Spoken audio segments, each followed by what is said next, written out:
Fala, people! Tudo bem? Voltamos com a parte 2 com o Nadir Bosch. Deu muito assunto, dividimos em duas partes.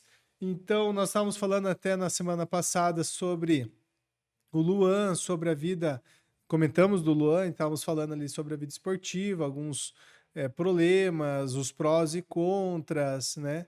E plugando um pouquinho na área profissional, né? De que forma que você conseguiu trazer isso para a tua vida profissional e até chegar no ponto de você ser cônsul, e quero saber de que forma que tu chegou até o Brasil, né? Então, caiu de paraquedas aqui, não, vem para o Brasil. Então, eu queria entender um pouquinho disso e como que você conseguiu agregar a tua carreira profissional, né? Alguns insights que você teve ali, que você percebe hoje, que te ajudaram ali na carreira profissional até chegar onde você está aqui hoje. Então, bom, o que o esporte me proporcionou dentro da vida profissional? Primeiro, eu acho que um atleta, ele está acostumado a se superar. Então, vamos dizer que o atleta ele sempre está em desequilíbrio. Ele sempre está quase se machucando. Ele faz o máximo do máximo do treino, mas não pode se machucar. Vai ao limite. Vai no limite. Então, no mundo empresarial, a sua atitude que um atleta ele toma, em geral, é uma atitude de vencedor, né? Ele planeja e respeita, ele vai respeitar um, vamos dizer, o dia a dia, mas sempre com sempre, um atleta ele sempre tem um objetivo a meio prazo, a curto prazo, a meio prazo e a longo prazo, né? Essa é uma visão do atleta. Se o campeonato mundial está lá no final do ano, e tu está em janeiro, no começo do ano, você tem que se colocar metas. Então, a meta do mundo profissional ela é muito bem entendida para quem foi atleta. E essa meta ela só se alcança com uma disciplina, com uma organização. É, e também tem uma outra coisa que dentro do mundo empresarial o atleta ele vai ter um diferenciado e a capacidade de realmente assim ter essa vontade de conseguir, Não desistir. não desistir. A resistência que tem quando parece que está tudo perdido, o atleta ele continua acreditando que ele vai conseguir. Então isso é muito forte e tem uma parte de perfeccionismo, né? É difícil no mundo empresarial, quando você entra dentro do mundo do trabalho, você sempre quis fazer mais que os outros, sempre quis ir mais longe que os outros. Então, você entra no mundo empresarial, as pessoas elas estudaram só para trabalhar, receberam o salário. E sexta-feira, você pode ir embora às 4 da tarde, ela vai embora. Já o atleta, ele não tem esse negócio de horário. Ele não entende o horário, um dia. Não existe um dia para um atleta. Não existe domingo. Não existe ano novo. Ele tem que treinar. Então, esse é um diferenciado, que pode ser um problema dentro do mundo empresarial. Mas no teu day one e pós-atleta, você já sabia o que você ia fazer? Carreira? Já tinha Não, claro ou não? não. Como que foi? Não, o pós-atleta ele é um grande desafio. Imagina, você viveu 11 anos de seleção, onde você vai no hotel, 5 estrelas, Palace, você ganha bem, você nunca lavou um prato, você nunca fez uma comida, porque você é o rei, né? Você é o produto. Aí, de repente, tudo para. É complicado. O primeiro ano do atleta, em geral, o que é mais complicado é aceitar que tudo isso acaba, né? Tudo a adrenalina, a dopamina, tudo o efeito, porque mesmo quando você treina, que você não está competindo, você tem essa dopamina assim de ter um objetivo muito concreto, muito grande. Aí de repente os objetivos são pequenos e isso é um desafio. Oh, Dá uma deprê, assim, no primeiro da, dia, você não da sabe o que vai fazer. primeiro dias eu falei, mais os Você primeiros lembra desse meses. dia? Lembra? O meu primeiro dia que eu decidi de parar, e foi em 2003, eu estava no Brasil. Falei, sabe o quê? acabou, já fiz tudo o que eu tinha que fazer e vou parar. Tinha 30 anos, nem 29 para 30 anos. Sou velho, né? E daí eu me lembro que no começo eu levei bem de boa, porque você continua correndo, você continua treinando.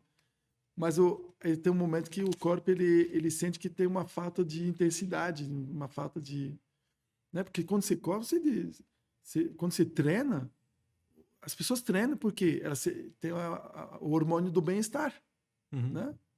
Não é só para competir. E aí, de repente, começa a ter Aí eu comecei a me colocar objetivos.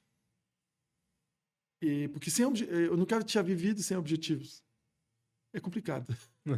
Aí, o primeiro objetivo que eu me coloquei é pegar um ano sabático, de férias. Nunca tinha pego muitas férias, nunca tinha saído de férias. Não fazia nada. Não tem hora para acordar, comer a hora que quiser. Fiquei um ano no Rio de Janeiro, morava no duplex, ia na praia às 11 da manhã, jogava futebol, comia um sanduíche natural com vitamina de banana, com aveia.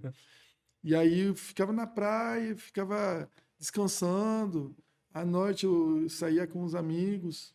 Eu fiz um ano assim. Sou de férias. Precisava de férias. Aí essa fase ela passa, porque você é atleta, você sempre precisa de objetivo. Depois eu comecei a ver que, bom, Rio de Janeiro não é um lugar para... Não era um lugar para mim, porque senão ia ficar de férias eternamente de férias. Ia ficar com 80 anos de férias. E eu decidi de voltar para Curitiba. Aqui é uma cidade que é mais parecida com a Europa, né? Eu me adaptei bem e aí comecei a fomentar negócio. Mas como que você chegou no Brasil? Pô, chegou o Brasil assim numa... Lembra que eu falei que me machuquei em 2000 para os Jogos Olímpicos de Sydney, né? Lembro. Uhum. Aí eu fiquei 4 meses sem treinar naquela época. E aí eu comecei, a gente faz o que todo atleta não conseguiu. Atletismo é diferente de futebol. Atletismo você não pode sair à noite, você não pode sair na balada, você não pode fazer uma coisinha, uma noite perdida, já era. Estraga totalmente, o seu desempenho. ritmo. É incrível. Porque sou físico, né? Uhum. E daí eu comecei à noite saía, né? Nada demais, mas eu ia tomar um drink, ver os amigos. E na época eu conheci uma brasileira em Mônaco. A gente ficou amigos e tal. Ajudei ela. Eu morava nos Estados Unidos na época. Eu voltei nos Estados Unidos. E quando eu voltei dos Estados Unidos, ela me disse, puxa, eu queria te receber em Curitiba, porque você me ajudou aqui e tal, e queria te agradecer. Então, se você um dia vem para o Brasil, passa aí em Curitiba e tal. Aí eu veio para Curitiba e aí gostei muito de Curitiba, né? E aí que eu comecei a gostar, eu olhei, no começo eu não queria parar minha carreira, né? Mas eu comecei a treinar aqui, gostei de treinar aqui. E depois de 2 anos, decidi de parar minha carreira. Mas é assim que eu conheci o Brasil. E eu veio aqui, eu pisei. Depois de 3 meses, eu falei, não, aqui eu gosto daqui. Eu já tinha morado em muitos países. Eu achei o Brasil realmente diferente de tudo que eu conheço no mundo. E me atraiu, assim, essa criatividade. E é um pouco de loucura que tem aqui, né? Essa vida louca. Mas e o jeitinho brasileiro? O jeitinho brasileiro. O jeitinho brasileiro, a gente se acostuma. Eu não sei se a gente se acostuma. Uhum. A gente aceita, mas uma resiliência que a gente fala assim, aqui é assim, né? Okay, mas né? que de se acostumar. A gente se acostumar, acho que ninguém se acostuma. Jeitinho brasileiro é complicado para quem vem de fora. Porque a gente não entende. Mas por que ele está fazendo isso?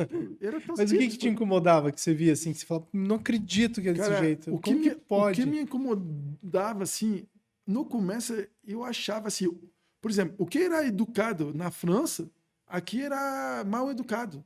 Vou te dar um exemplo. Você vai num churrasco, aí chegava uma pessoa, e essa pessoa muito chata, muito chata. Todo mundo olhava, todo mundo pensava a mesma coisa.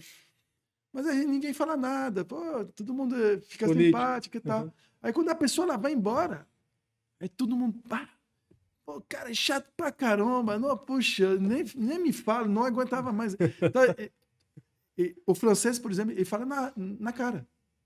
Se o cara, depois de 10 minutos, é chato, você fala, cara, você é chato pra caramba, desculpa, não sei o que tá acontecendo hoje, mas você não tá bem, né?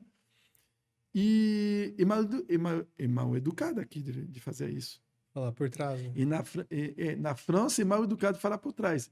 No Brasil é mal educado de falar na cara numa pessoa, pô, você é chata. Né? Ninguém vai fazer isso aqui. Então, eles se acostumaram a que não é uma questão de que está melhor ou não, é uma questão de cultura. Que é mal educado ser direto com as pessoas, assim, muito direto.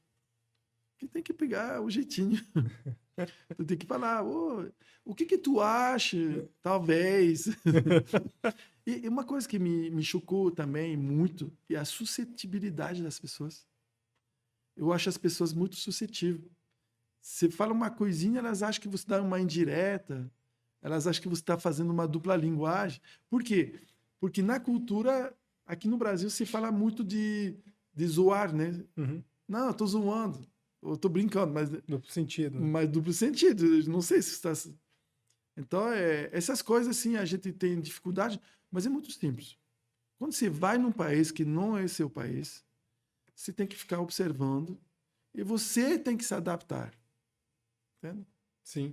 Mas vindo pro pós ali, como que tu desenvolveu a carreira? Daí começou, saiu do atletismo, parou de competir, ficou um ano sabático. Olha, Como que tu desenvolveu a carreira e como que chegou a ser cônsul, né? então, Porque para mim é tão longe assim, imagina ser cônsul fora do Brasil, algum país. Não consigo imaginar uma forma de eu conseguir atingir isso, sabe? eu vou te dizer bem sincero que a vida ela proporciona coisas de forma muito incrível, né? Tem, alguns falam que Deus, outros que é a vida. Mas assim, os 2 primeiros anos no Brasil, eles foram muito complicados. Porque eu não conseguia trabalhar. Porque você é francês, você não fala português, você não vai ter... tipo, os salários que tem no Brasil, eles são derisórios comparado à França, né? E o que eu vinha ganhando com o esporte, eu não ia trabalhar para ganhar um salário mínimo. Sim. Aí a única coisa que eu tinha é ser professor de francês. Né? Uma coisa de trabalhar, tô falando. Aí eu olhei e falei, vou montar minha empresa, né? Eu tinha um recurso financeiro e tudo. Mas eu olhava e falei, puxa, eu não vou montar uma empresa aqui. Porque eu via como que funcionava. Eu falei, não, aqui eu tô morto. Se vão me roubar, vai cair, vou Tava quebrar. no Rio ainda. Tava no Rio. Aí eu veio para Curitiba. Aí Curitiba, eu comecei a frequentar uma pessoa que eu tinha encontrado no Rio de Janeiro e que o assessor do Pelé, como eu falei. Uhum. E aí esse assessor, ele me oferecia de trabalhar com futebol. Aí a gente começou a querer fazer negócio de futebol com os países do Catar, do Oriente Médio. A gente tentou levar o Edmundo lá no Catar, depois... Enfim, a gente fez bastante coisa. Não queria um Edmundo Cara, lá. eu tenho uma história com como o Jardel. Lembra do Jardel, o Lembro. atacante? Jogava Puxa, muito. eu consegui Ele foi artilheiro no Porto, né? no Galatasaray. Não, mas ele jogou no Porto Jogou também. também. Né? Eu sei que acho que ele era do Grêmio, né? No Grêmio aqui. Uhum. E aí, final de carreira, ele não estava muito bem e dei uma oportunidade de... Eu trouxe uma proposta para ele de $1 milhão para 6 meses. Que era muito dinheiro na época. A gente tá falando de 2002, 2003. Uhum. Não, 2003, 2004. E aí, peguei o passaporte, tudo, mandei as passagens, o sheik lá do clube mandou tudo. Pô, tá tudo certo. Ele nunca apareceu no aeroporto. Ele não foi? Não foi. Aí ele foi para São Lourenço, lá na Argentina, acho que ele ficou 2 meses, nem jogou, voltou para casa e depois deu Ele problema. não embarcou para fechar o contrato? Não. E não deu satisfação? Não se apresentou. Que loucura, né? Então, assim, não sei se a pessoa que intermediou isso aqui realmente estava com ele, ou, sei lá. Mas isso é normal no futebol? Tu que tá no meio? O futebol, o normal do futebol é você ter surpresa a qualquer momento. Uhum. Então, assim, quando uma pessoa te falar 100% no futebol, 100% de certeza, você pode fugir, porque não tem, não existe. 100% de certeza. É igual na finança. Você está trabalhando com a bolsa de valores, 100% de certeza, você não vai. Não tem como. Não tem como. Então, o futebol é a mesma coisa. Não, o futebol, acontece muitas coisas. Muitas coisas. Por exemplo, eu conheço um empresário que tinha vendido, que tinha a proposta e tinha vendido, fechado o Cuejar. Lembra do Cuejar, o volante? Uhum. Tinha fechado ele no Cruzeiro.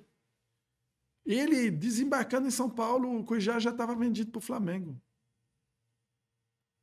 Então, alguém atravessou dentro do avião. Dentro do avião, 1h30 de avião. E daí, em vez de desembarcou em São Paulo, em vez de ir para Belo Para Belo Horizonte, Horizonte, para o Rio. o jogador foi para o Rio e o empresário perdeu o negócio. Misericórdia. Só que depois eu acho que o jogador voltou com ele. Mas isso aqui é trairagem, né? Mas aí é o mundo do futebol. Ah, mas tem muito, então. Claro, claro. Ah. O mundo do futebol é um mundo que a pessoa ela te aperta a mão, ela bate nas suas costas e um dia depois está Pegando teu jogador. pegando teu jogador. Futebol é que é um mundo que atrai muitas pessoas, né? E infelizmente, e aqui no Brasil pior ainda, infelizmente atrai muitas pessoas que não têm know-how e que simplesmente querem passar a perna em todo mundo. Igual o do Luva. Você lembra do Luva do Pedreiro? Sim. Da história? Sim. Quem estava certo na história? O Luva de Pedreiro ou o empresário dele? Eu não sei, eu não acompanhei essa história. Não lembra? Não Porque o acompanhei. Luva de Pedreiro falou que o empresário estava passando ele para trás, porque estava ficando com a maior parte dos ganhos e tal. Mas o Luva de Pedreiro, quando estava começando a despontar, aí o empresário pegou ele e começou a empresariar, achar algumas formas de colocar ele na mídia. Daí prometeu uma casa para a família, onde ele estava projetando a casa e tal. Só que do que entrasse pro Luva de Pedreiro durante X anos, acho que 5 anos, ele ficaria com 70%, 80%. Isso é normal ou não? Então, não. Não é? Não. Mas o que acontece? Os empresários aqui, às vezes, eles pensam assim: puxa, esse menino não era ninguém, eu que ajudei ele a crescer. Uhum. Só que a gente tem que entender a base de uma relação empresarial no futebol não pode passar de 20%, 30%. Já é muito. Né? Aí a pessoa quer ganhar 70% é escravidão, né? Mas 20%, 30%, por exemplo, é de tudo que o jogador ganha? Tanto salário, Depende dos direito de contratos. imagem? Não, sim, depende dos contratos que o empresário faz. Do Neymar, que é um contrato milionário. O pai dele é empresário, né? O Neymar... Quando ele foi para a Europa era o Wagner. Daí Sim. depois o pai dele acabou do Neymar... ganhando aquela luva do Sim. Barcelona, 40 milhões de euros, pela prioridade, e ele virou empresário. Então, se o pai dele é empresário, tem um ganho de 10% sobre o que o Neymar fatura, um exemplo. Eu acho que o pai do Neymar ele faz diferente. Então, ele tem um produto tão bom que ele simplesmente fala assim, ó, 200 milhões para o Neymar e 45 para mim. Ele já faz o pai do Neymar já faz a comissão dele. Eles criaram um fundo ali da família, o pai gerencia e ganha um percentual. O pai do Neymar, o pai do Neymar, olha só, ele pediu pro Neymar se colocar Neymar Júnior. Então, ele está muito presente, né? Ele está muito... sou eu, Neymar. Eu sou o Neymar. Ele é o Neymar Júnior, né? E então o pai do Neymar é uma pessoa que teve a chance de ter um produto que se chama Neymar Júnior, que não tem limite, né? Qualquer pessoa se torna empresário com um jogador desse.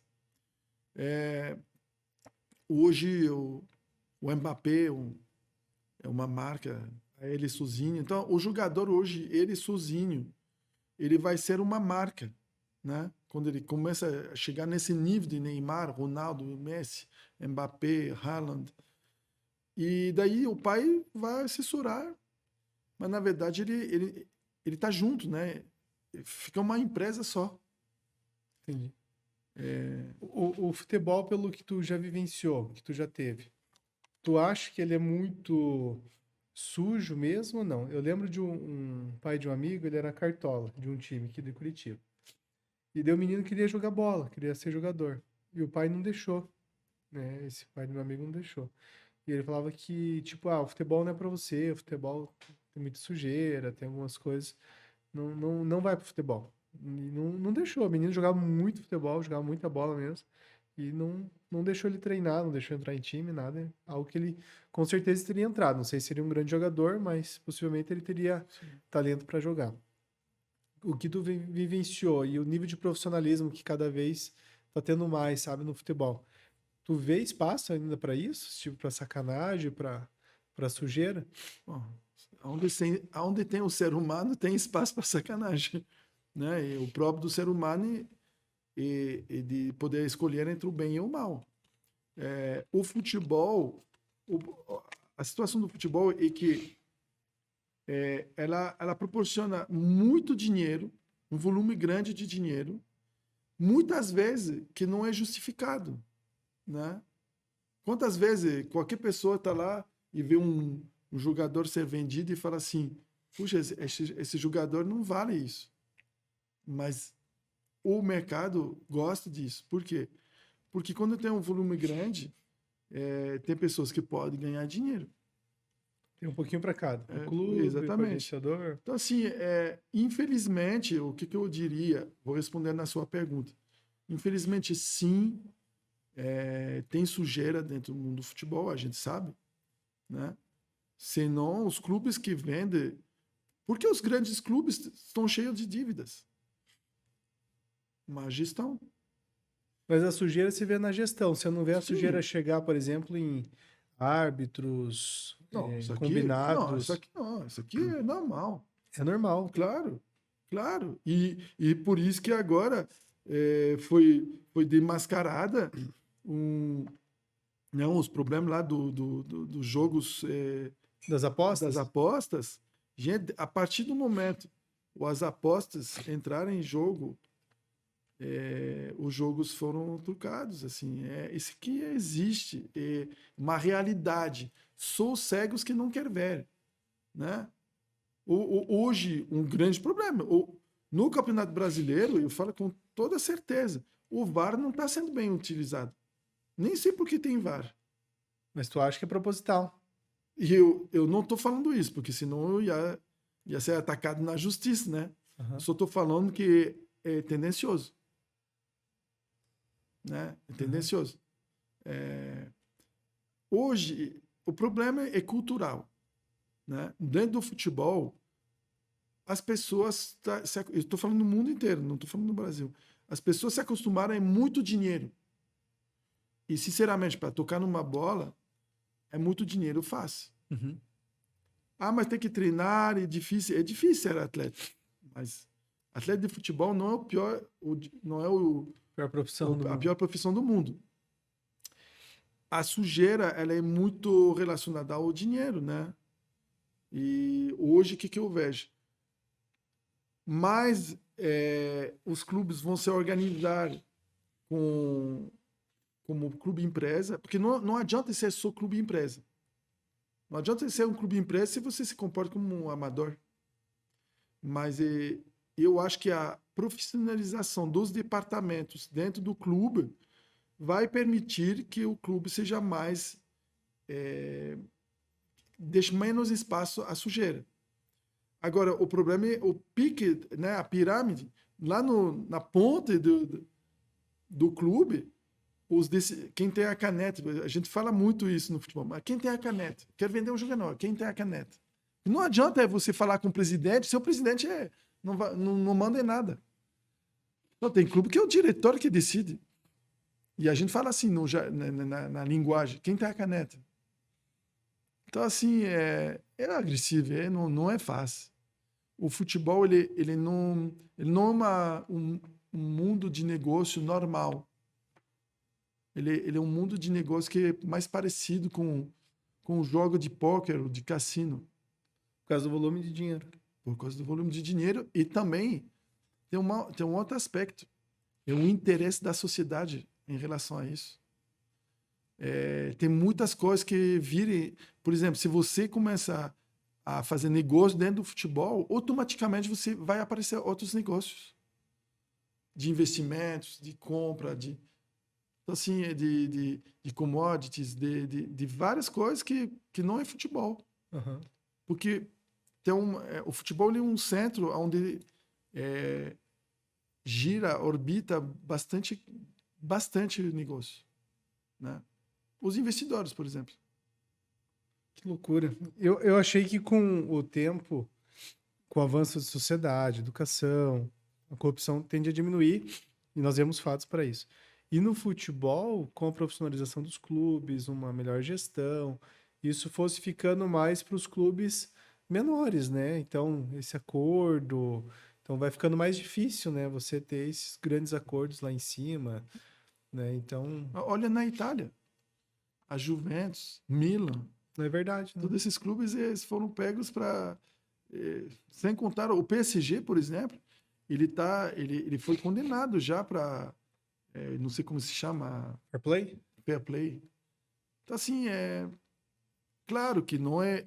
Talvez diminuiu, mas ainda existe, com certeza. Que loucura. E na tua carreira ali dentro do futebol, de que forma que tu chegou até ao consulado ali, até você ser cônsul? Então, como que foi? Claro que o Pelé, ele é uma referência mundial, né? E ter acesso a ele me deu uma visibilidade no mundo dos negócios. Aham. E uma credibilidade que eu já tinha como atleta, mas aqui no Brasil como pessoa, né? Profissional.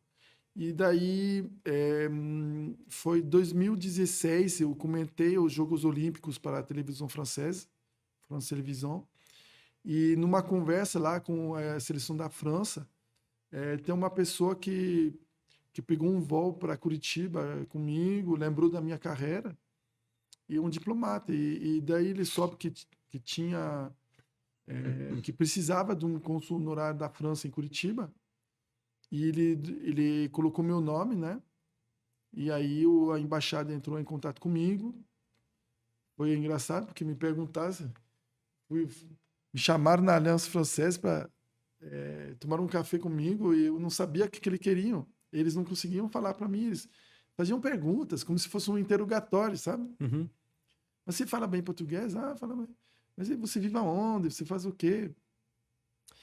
E daí tem um momento que eu olhei e falei, mas por que a gente tá tomando um café? Porque fiz alguma coisa? Eu pensei, pô, será que eu sou...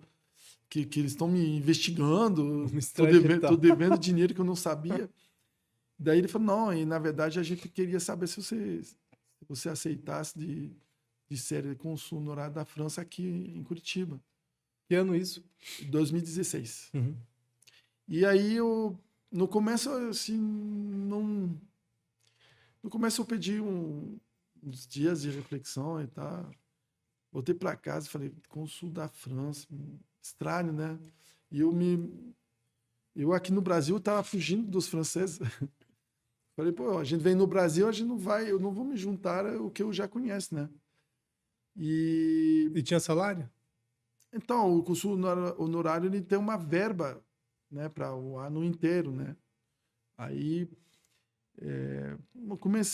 eu fui nomeado em setembro, né, de 2016, e foi uma experiência maravilhosa, né? Porque você representa um governo diante de um outro país. Isso aqui é muito legal. E me proporcionou de desenvolver bastante o networking, os outros negócios. Nesse tempo, eu abri minha empresa de futebol. Antes disso, eu só fazia intermediação. Uhum. Eu ganhava comissões. Fazia o lobby. O lobby. Uhum. Aí eu fiz o lobby, montei minha empresa, consegui investir um investimento para minha empresa, e aí eu comecei a trabalhar com o jogador de base.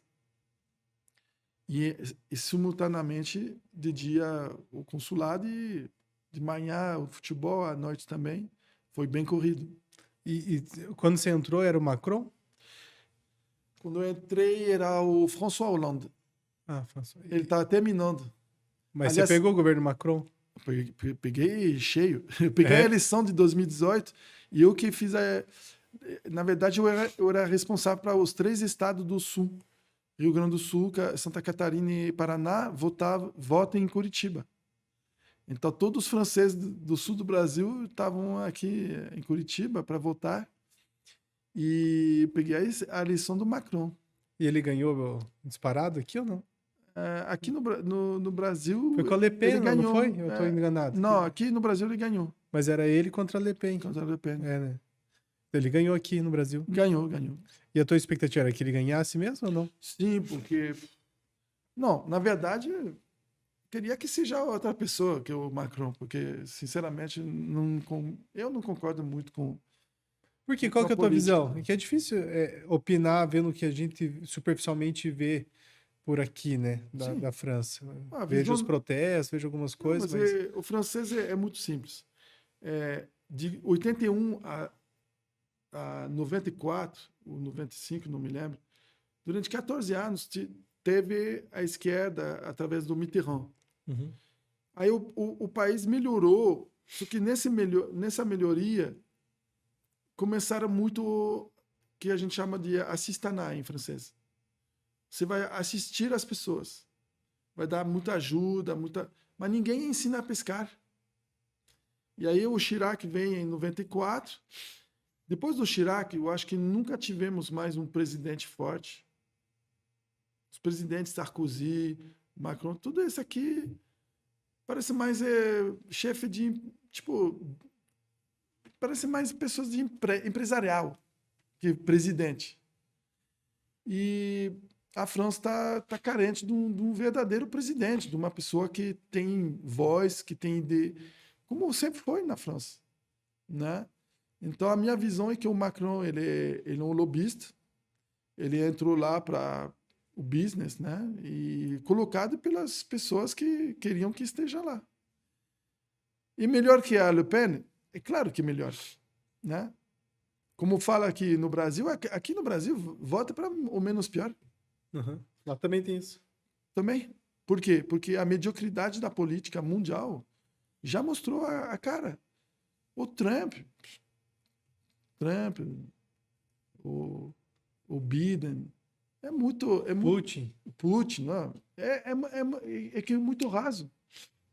Então não tem mais um grande político. Acabou. Hoje os políticos são pessoas que estão fomentando assim que estão à frente de uns lobistas. Mas sabia que tirando o lado... vamos tirar o lado... É difícil fazer isso, né? Mas tirar o lado político em relação ao Lula, por exemplo. Uhum. Tudo que ele já foi comprovado, foi condenado. Tira isso. Eu acho ele um grande político, por exemplo. Um cara que articula, Não. consegue conversar com as massas. Ele é um grande político. Talvez um dos maiores. Bom, ele é um verdadeiro político. Que é um estrategista, político, né? Então, ele consegue sair, né, de todas essas histórias e ser eleito. Isso é um político, né? Agora, o Brasil tem uma força econômica que nem ele mesmo entende, né? O Brasil, para mim, teria que ser o primeiro país do mundo, disparado na frente. Por quê? Por toda essa possibilidade de negócio que tem o Brasil. O Brasil é 50%, 45% da agricultura é fabricada no Brasil. É um país que tem 5 colheitas por ano. É um país criativo, que tem recursos naturais, que tem mão de obra barato, que tem tudo. Só que o Brasil é tão grande que a disciplina, vamos dizer, ela não é o forte do Brasil. Se o Brasil tivesse a disciplina dos Estados Unidos, estaria na frente. Eu acho que, economicamente falando, O Brasil tem uma força que talvez ele vai desenvolver pela frente, só que precisa que essas guerras políticas, essa influência política, ela diminui. A política aqui faz tudo. Aqui, se você não conhece ninguém para fazer uma coisa, você Não vai? não vai avançar. Eu acho. Na França já não. Na França você pode crescer assim,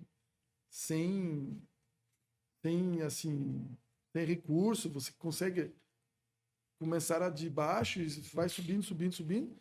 E claro que tem um momento que bate, né? Que tem que ter uma relação política, mas não tão forte aqui como o Brasil. Aqui no Brasil, se você não tem relação política, você não avança. Não vai a lugar nenhum. Mas você acha que isso o consulado te ajudou? Esse network? Te abriu ajudou, portas? me ajudou a compreender como que funciona. Ah, entendi. Eu nunca, vindo do esporte, eu nunca tinha imaginado que o lado de relações públicas, de networking, de diplomacia, de política, é tão importante para fechar negócio em alto nível, né? Agora, se você quer comprar uma loja e vender produtos, você não precisa disso, né? Mas agora, em nível maior de investimentos, você tem que entender o mercado, você tem que entender os produtos, você tem que entender aonde você está pisando. E tem uns lobbies muito grandes. Por exemplo, uma coisa que eu percebi no consulado, a colonização de população, ela parou há alguns anos, né? Mas a colonização das multinacionais dentro de países emergentes, ela continua. E é a mesma forma uma forma de colonizar. Renoveu para cá, trouxe um monte de francês, está colonizando. Mas mesmo se não trouxe um monte de francês, trouxe a França aqui. E aí tem um ponto de referência aqui. Olhando para esse lado, então os Estados Unidos têm vantagem competitiva Com perante certeza. o mundo. Tem. Com certeza. Com certeza. Eu acho que a nova forma de movimentação de influência no mundo são os investimentos, né? Hoje, por exemplo, a Ásia é um lugar que tem que ter relação. Eu estava vendo até um comparativo. Eu não lembro quem que falou isso. Acho que foi o Buffett. E ele estava falando, se você quisesse criar riqueza ou prosperar, você iria no começo do século XX para os Estados Unidos, que é onde estava se desenvolvendo, estava crescendo muito rápido. E pós-guerra ali, talvez a Europa. Olhando hoje, você vendo qual que é o mercado e aonde você precisa estar, é o Sudeste da Ásia. Então tem ali por volta de 2/3 da população mundial, tem um raio ali de 2.000 quilômetros onde concentra isso e tal. Então você tem que desenvolver mercado lá. Por outro lado, eu enxergo um pouquinho diferente. Vamos colocar, eu tenho uma empresa de engarrafar água. Só vou ser próspero se eu enxergar e abrir a água lá, sabe? Uhum. Eu acabo olhando o mercado um pouquinho diferente, porque há mercados emergentes que podem crescer muito mais, né? Temos aqui toda a América Latina, tem a África e tal. Tu compartilha dessa forma também ou você acha que teria que estar lá, sabe? Então, as grandes corporações, claro que tem que ter atividades lá, não estou dizendo que não, mas, por outro lado, isso é imprescindível para conseguir crescer ou não. Ó, eu escutei um discurso, não me lembro de qual presidente africano, em Paris, que fez um discurso. Não foi aquele que dá uma paulada no Macron? Sim. É o da África do Sul. Da África do Sul. Uhum. Então, assim, qual que é o problema?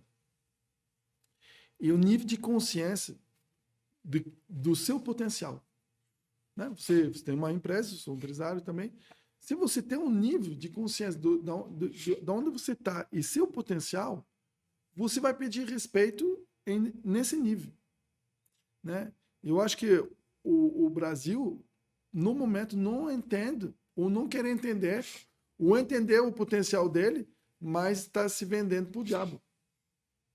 Por quê? Porque hoje o Brasil ele não pode estar onde é que ele está. O brasileiro não pode ter um salário mínimo do que ele tem. O Brasil deveria ser um país muito mais forte no mercado mundial. Só que as batalhas internas, que talvez foram influenciadas ou ajudadas pelos países que não têm interesse que o Brasil cresça. Olha, meu discurso eu fui cônsul da França, né? Aham. Mas eu vi claramente o quê? Qual o interesse do... Por exemplo, em 2013, 2014, por que começou uma crise? Porque começou... 2013 teve a aparição, né, de petróleo no Brasil. Ó, tem muito petróleo.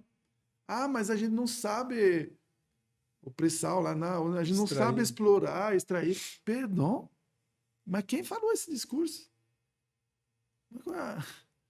Da onde que você tem um tesouro no seu quintal, você vai chamar o vizinho, porque você não tem pá. Você vai inventar e você vai cavar para pegar o seu tesouro. Então você não vai dar 60% do seu tesouro para o vizinho.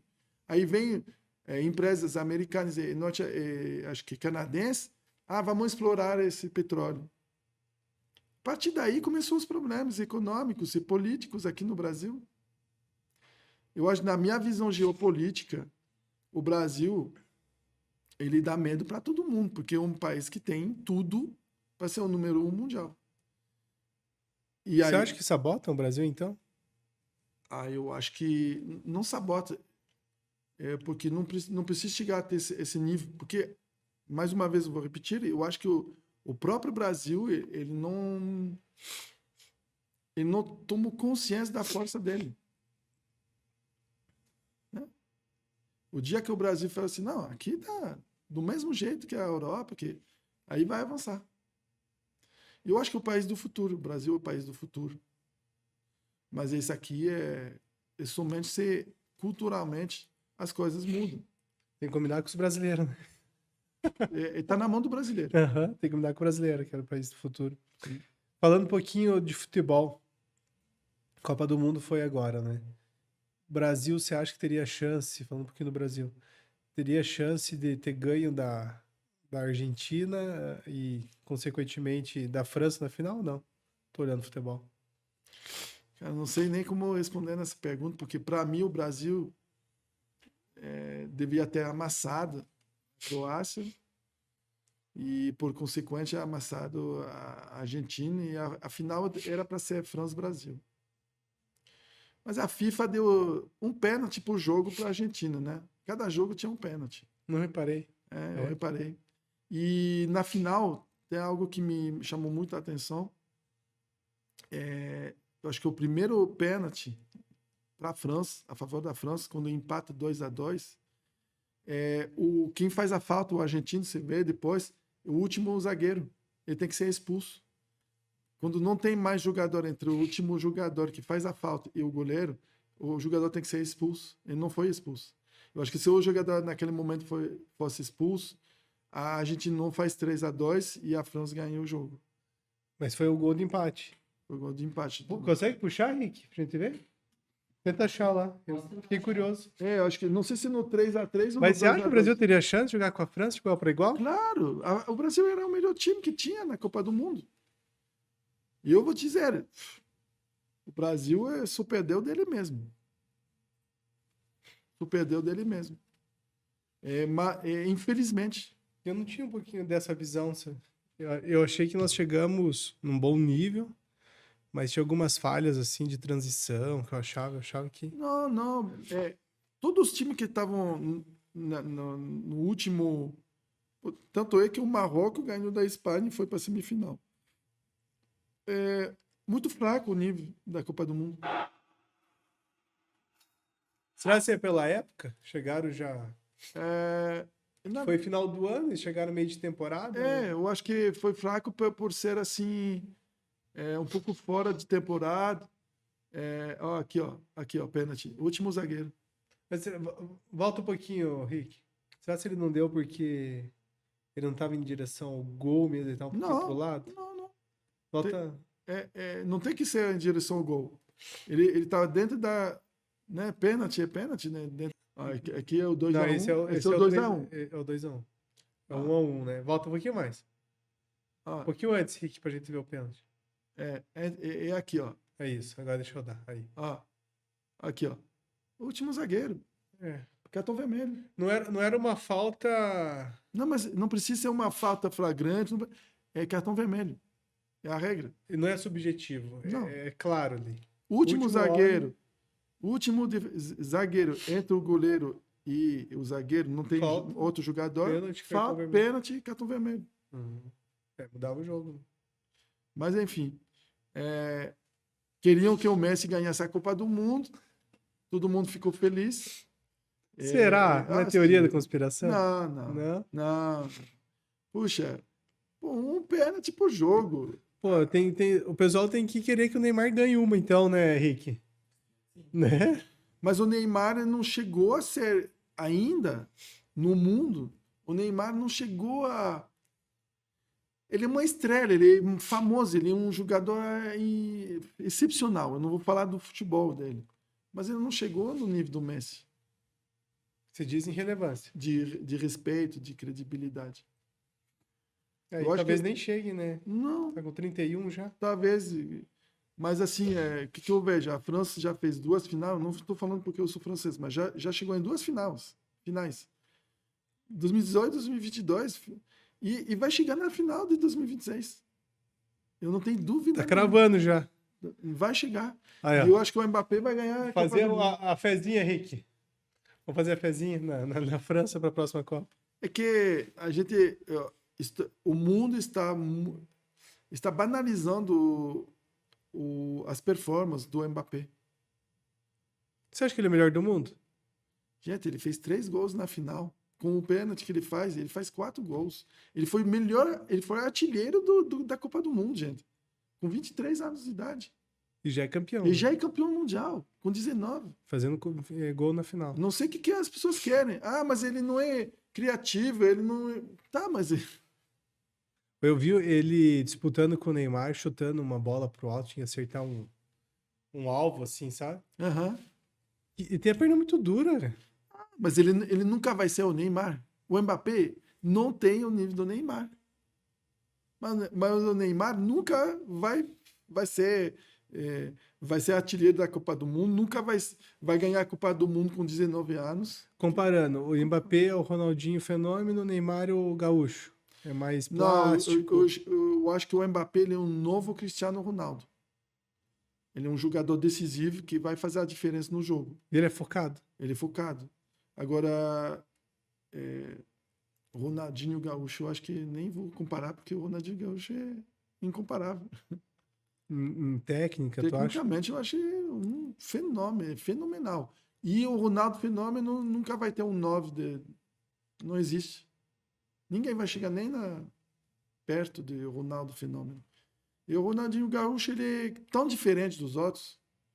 Ele jogava 5 minutos, mas os 5 minutos dava o sorriso para todo mundo. É fenomenal.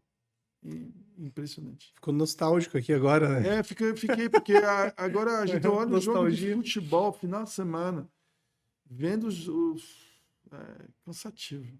Hoje o futebol é meio... Mas o futebol em si, eu percebo que ele ficou mais...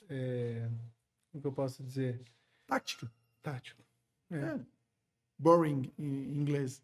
Chato. Abrir posições. Mas é chatinho, né? Pô, passa a bola lá, passa a bola, é tudo... O treinador fecha o jogo, o outro... Gente, acho que não me lembro, mas o Caril ganhou o Campeonato Brasileiro quase só no contra-ataque com o Corinthians, acho que em 2018. Foi. E ficava chato. Era 1-0 e acabava o jogo. E o Palmeiras virou a mesma coisa. O Palmeiras é chato de ver o Palmeiras jogar. Mas vai falar isso pro torcedor, né? Não, uma coisa que o Flamengo... Prefere jogar bonito ou ganhar campeonato? Mas tem um momento que você tem um time forte, você não é obrigado a só jogar fechado, né? E uma coisa que eu gosto de Ancelotti, porque ele vem pro Brasil, é que ele sabe jogar às vezes fechado, às vezes aberto. Então, assim, ele não tem só um negócio. Tem jogo que passa domingo na TV... Eu olho quem joga, eu já sei o sistema tático, nem vou olhar, porque eu vou dormir na frente da TV. Sim. Mas eu acho que o Ancelotti não vai assumir, tá? Quê? O Ancelotti não vai assumir. Ele não vai assumir? Eu acho que não. Uma pena, porque Brasil talvez Eu acho que o precise. Diniz vai dar uma encaixada e vai continuar. O Diniz assim, é um negócio que os treinadores brasileiros têm bons treinadores? Tem, né?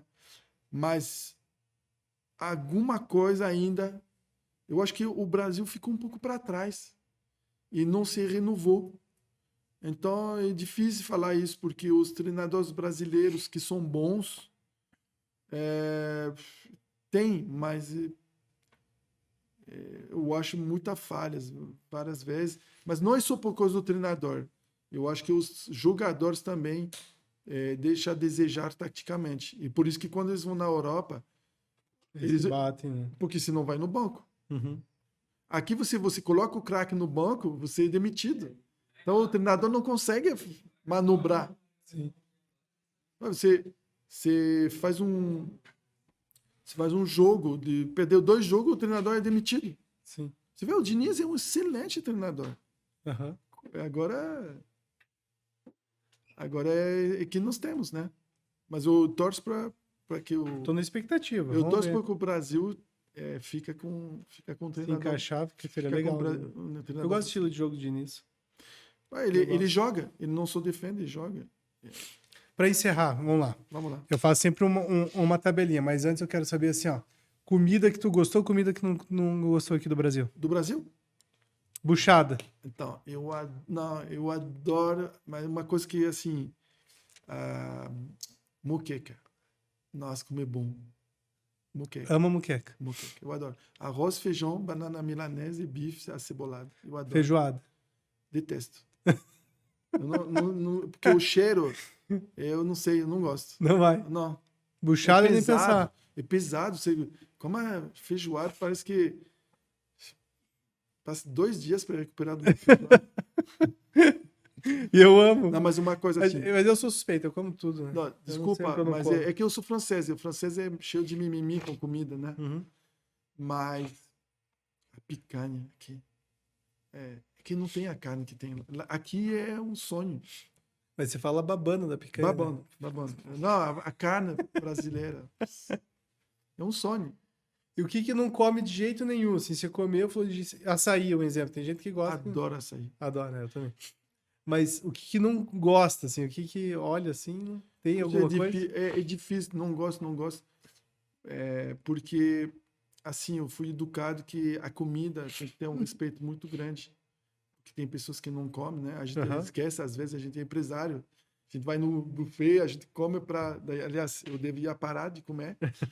Mas eu sempre tenho essa noção, por isso eu falo assim, empresário sempre tem que ter um projeto social, para sempre lembrar que não é tão fácil assim, nunca esquecer da onde que a gente vem.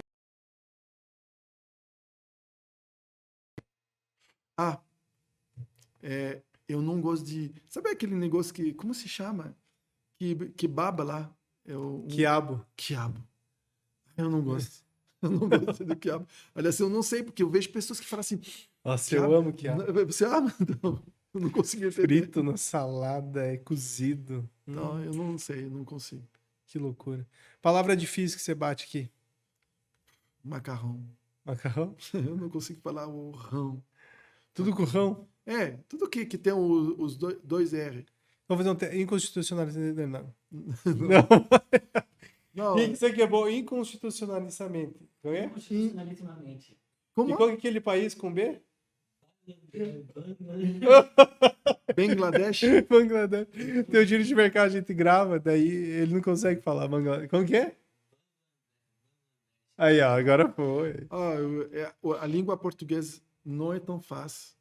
Eu nunca fiz uma aula de português, então eu aprendi a falar no dia a dia, né? Uhum.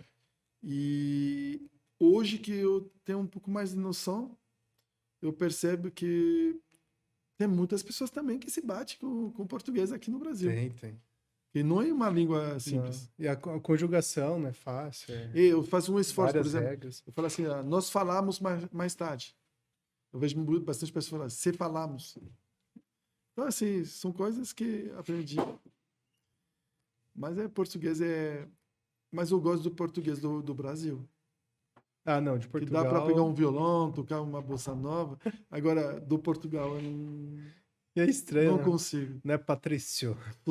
Sim, português. Prosim, Patrício. Mas eu gosto dos portugueses. É um povo maravilhoso. É mesmo? É um povo gentil, acolhedor, Porque o francês tem fama de chato. ser marrento, né? Eu me Chato. bati. Mas são mesmo. Putz, quando eu peguei o consulado, eu tinha esquecido por que eu vim viver aqui no Brasil. Aí eu dou dá trabalho. Francês dá trabalho. Que loucura, né? Mas- Pra encerrar, melhor jogador da história. De todos os tempos? É. Bom, eu vou tirar o Pelé, porque o Pelé ele é acima de tudo. É o Pelé. Pelé, então, no nível acima, eu Não, concordo. o Pelé Não tem. Referência. ele inventou o futebol. Tá. Então, e aí depois. É difícil. Mas o Pelé. Vou ficar com o Pelé. Pós-Pelé, sem Pelé. Então, te dá Se mais tem o difícil. Pelé, é difícil, porque eu gosto tanto do Zidane que eu. Mas eu acho que eu diria talvez o Zico ou Ronaldo Fenômeno. Messi, não. Não. Muito interessante. Não. Eu já ia por Messi Messi. é um bom jogador. É Por mais que eu goste do Zico. é um craque, mas é muito mecânico. Não consigo vibrar com o Messi. Melhor jogador hoje? Hoje? Não sei. Mbappé, não? Não cravo? Talvez Mbappé, mas esse ano não. Ah, sim. Hoje, não vou falar o melhor jogador do futuro. O menino turco que o Real Madrid comprou. É bom mesmo? Arda. É? Ah, não. Esse aqui vai ser o novo Zidane. Ah, Vai ser o novo Zidane. eu não vi ele jogar ainda. Incrível. Então hoje Mbappé, futuro Arda. Hoje é Mbappé. Eu não vou para Haaland porque eu nem sei nem como que eles estão pensando fazer ele ser. Ele é o Jardel melhorado, né? O Jardel melhorado. Mas como que é? Bola de ouro? Né? Ele é o Aí é uma Jardel. falta de respeito para Ronaldo. Mas o Jardel foi também. Tá, o Jardel foi. Foi chuteira de ouro, não bola de Chuteiro, ouro. mas Chuteira. bola de ouro. Eles querem dar a bola de ouro. Não, Não, bola de ouro não tem como, né? não tem, mas talvez ele vai ganhar. Chuteira de ouro tem que ser. E um jogador assim que você acha que não teve o sucesso que teria que ter? Rivaldo. O Rivaldo. Rivaldo. Monstro. Tu viu jogar ele pessoalmente? Bom de bola. Bom. Bom, mais que bom. Aliás, Tu que tem a mesma estatura parecida com o dele, mesmo biotipo, assim. Uhum. Você jogava parecido com ele? é aquele canhoto. Canhoto é muito diferente. Ele tinha mais habilidade, então. Ele tinha mais habilidade, mas entendo que eu acho que o único jogador que eu vi na minha vida fazer mais de 15 gols de bicicleta de fora da área. No Barcelona, acho que ele tem uns 4, 5, 6 gols de bicicleta de incrível. fora da área. Acertar muito uma bike já é difícil, né? É muito Imagina. longe do gol. É. Que né? loucura, né? Mas o Rivaldo, eu acho que o Rivaldo foi um jogador que hoje a gente não fala muito dele, mas com certeza ele foi muito acima da média. Muito. Legal. Nadir, obrigado pela Obrigado. presença. Obrigado Eu que pelo agradeço. tempo. Foi muito bom, um papo ótimo. Espero também que tenham gostado. Na semana que vem tem o próximo. Deixa ali a curtida, nos siga nas redes sociais. Nos vemos na semana que vem. Bye!